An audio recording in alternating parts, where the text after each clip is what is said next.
September 29 യോഹന്നാന്റെ വിശുദ്ധ സുവിശേഷത്തിൽ നിന്നുള്ള വായന. അധ്യായം 1 47 മുതൽ 51 വരെയുള്ള വാക്യങ്ങൾ.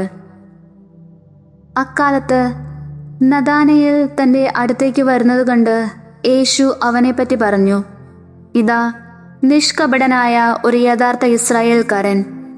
അപ്പോൾ നഥാനയേൽ ചോദിച്ചു, നീ എന്നെ എങ്ങനെ അറിയുന്നു?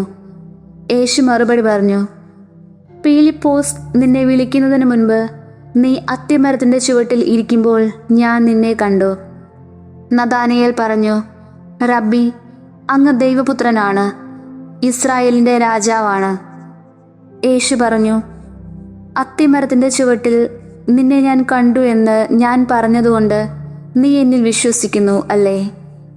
എന്നാൽ ഇതിനേക്കാൾ വലിയ കാര്യങ്ങൾ നീ കാണും. അവൻ തുടർന്നു, സത്യം സത്യമായി ഞാൻ നിങ്ങളോട് പറയുന്നു, സ്വർഗം തുറക്കപ്പെടുന്നതും ദൈവദൂതന്മാർ കയറിപ്പോകുന്നതും മനുഷ്യപുത്രൻ്റെ മേൽ ഇറങ്ങി വരുന്നതും നിങ്ങൾ കാണും.